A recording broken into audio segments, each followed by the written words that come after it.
Alright, in this video I will be cleaning the downspouts in my house. It's on the second floor and I don't have a ladder sufficiently high enough.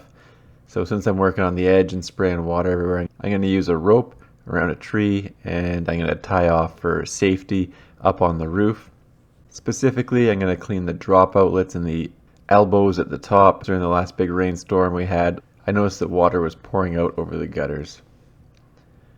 So for this, I'm just using an older rock climbing rope. I don't really use this one for rock climbing anymore, but I feel it's safe enough to hold me on the roof just fine.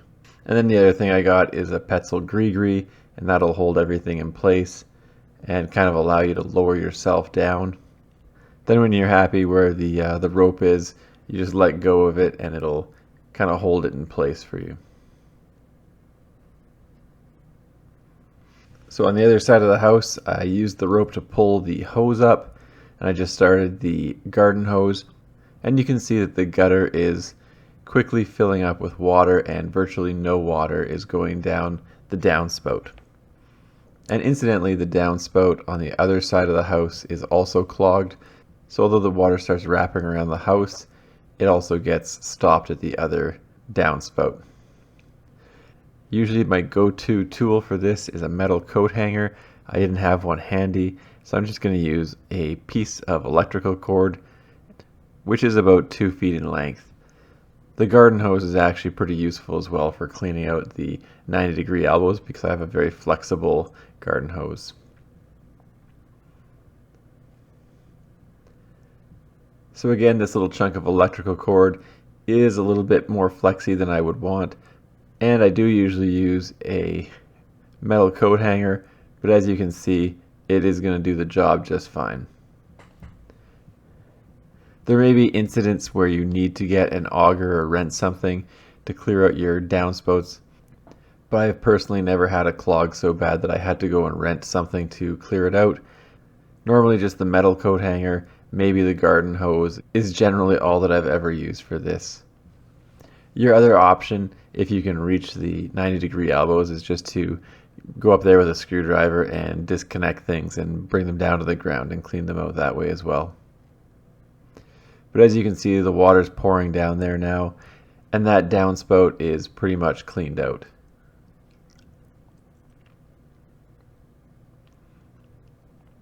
And just to make sure that all the organic matter gets down the downspout, I'll just use the hose to spray it out as well.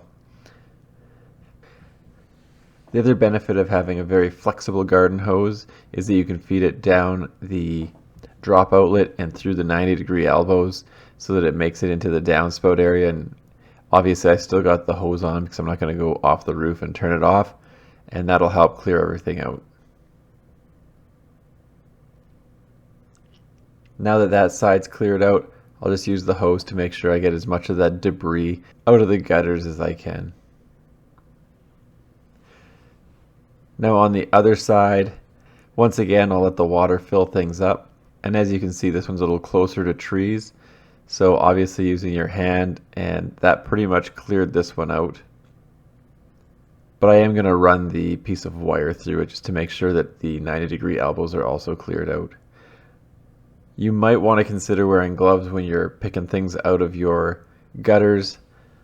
One time when I was doing this, I found a dead bird in the gutter and I immediately wished that I was wearing gloves. So again, I prefer a coat hanger, but sometimes you gotta work with what you got. And obviously this worked to clear the drains out just fine. So this is all the junk that came flying down the downspout and got kicked out onto my walkway, which I'll have to deal with later. And that is the first downspout that I cleared out.